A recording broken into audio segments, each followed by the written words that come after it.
Hi there, my name is Brittany. I am a collaborator at Pardon the Mess. We at Pardon the Mess celebrate and validate parents in all different situations and strive to bring content that is relatable, humorous, inspirational to validate and to help people in their circumstances to again feel connected and validated. But I personally have a degree in social work that I have been applying since 2011, and I've worked in a lot of demographics from infants ages 2 and up to geriatrics, and a lot of variation in the needs. But the one concept that is consistent through this is Maslow's hierarchy of needs. Now, if you've heard of this because you've perhaps taken intro to psychology or sociology, stick with me for a minute. I'm going to go ahead and introduce it to the rest of the viewers so that we all are on the same page. But the concept is that there's a hierarchy of needs, and that the most basic level needs need to be addressed before the higher tier of needs can be really fulfilled. Now, it's a pyramid, and the basic level, excuse me, there's 5 tiers in there, and the very bottom is your basic needs like food, water, excretion, sex, and sleep, and then and sometimes shelters lumped in there. And then the next up is safety, and then the next up is from that is love and belonging. Above that is esteem, and finally at the top is self-actualization. Now, as I said, the concept is that these cannot be fulfilled as you go up if you haven't fulfilled the bottom one going down. Now, you probably have noticed there's been a threat of a scarcity of resources in the past month, and some of it's perceived threat, and some of it we've seen. Things that we need really aren't available in the stores when we go to get them, and that can cause a certain level of tension in us personally. So I'm going to talk to you about this hierarchy of needs and how it can apply to your life, and recognizing what might need to happen in your own life to be able to fulfill those higher up on the tiers needs. So as I mentioned, with the scarcity of resources, sometimes that can make us feel threatened. When we feel threatened, when our basic needs are threatened, we can have other responses. Our body can tense, and we can have sometimes headaches, and we can have a strain on relationships, whether that mean an intimate relationship with a partner, a friendship, a coworker, or employment relationship. It doesn't matter the intimacy of the relationship. There can be strains, and that can affect us personally. It can also affect us with our relationship with ourselves. We're going to talk a little bit about that in just a minute as well.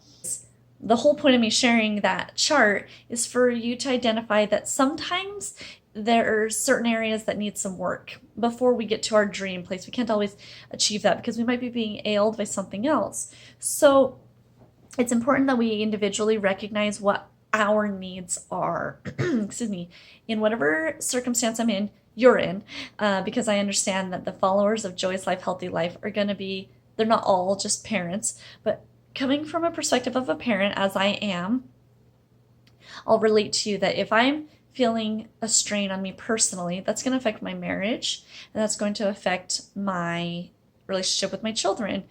Now, I'm not saying that the fault is with me, but I'm saying that it's important that I identify what I need, and then to talk to my partner and my children about that. Granted, my children are tiny, so they'd have a hard time understanding that, but I can work to implement the things that I know I might need to make me be a better member of my family. So that's going to look different for everybody, but that's just one example. So I was reading an article recently that was talking about identifying your needs. Sometimes we feel overstimulated. We as parents are working to keep things grounded and level and calm, and that our children have a peaceful, calm, safe experience, but we might be being overstimulated as well. That goes back to recognizing what our own needs are. Sometimes that takes us having some personal time, maybe going on a date with ourselves, doing something new to experience it and to see and to journal how we feel. So I'm going to give you a couple of tips if you're wanting to better understand yourself. I kind of referenced them a minute ago, but I'm going to go over them again. So There's some different approaches you can take if you're trying to better understand what things might be a struggle for you, or if you are overstimulated. Note how you feel when you hear something. And if you start feeling tense, or if you're in a situation where you're feeling yucky in your stomach, or if you're getting emotional, politely excuse yourself from the situation. And it might not be helpful. It might be helpful to talk to your partner in advance, let them know you're going to try this out, hopefully in a safe situation. And then journal, write down where you were at, what you heard, what you saw, and how you felt, so you can ponder on that later in a safe space. You can also try a new activity. And if you don't like it, if it's not for you, that's okay. But ultimately, it's important that you know what your own needs are and your own limits. So we might hear a lot about extroverts and introverts, especially now with the quarantine, and it can be interesting to reflect on what we are.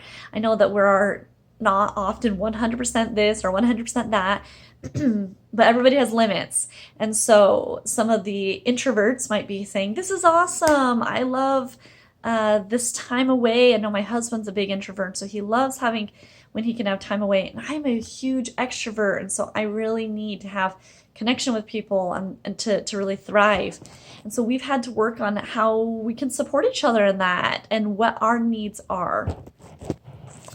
But when it comes to parenting and parenting style, outside of this coronavirus and outside of all of these stressful situations, you've got to know your limits as well. Because as your children grow older, they're going to more and more understand. And you can't be a healthy parent without knowing when you might need a break. That might mean not taking everybody to the skating rink, if skating rinks are even around anymore, or not throwing a huge party. If you're not going to thrive and be a sane parent, you don't owe an explanation to anybody. You understanding yourself is the best thing that you can do for your family. And as I mentioned earlier, my husband and I are opposite. And though we sometimes like the same things, a lot of the time we enjoy doing separate things in separate ways. We're still working it out, but I really encourage you to take that time with your family to communicate on what your needs are.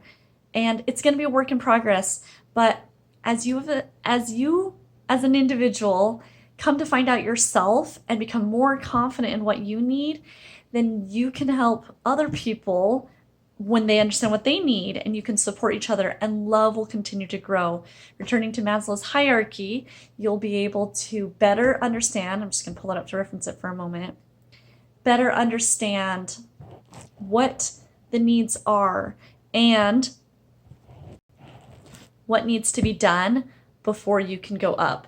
Now, if you're a Brene Brown fan like I am, you may have heard she started a podcast, and she recently released an episode called FFTs.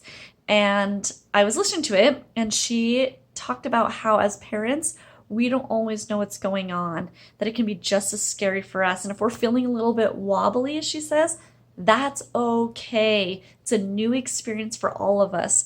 Parenting every day is a new experience. So make sure to cut yourself some slack, evaluate what you're feeling and acting, and then go forward with confidence that you are a warrior and you're doing awesome.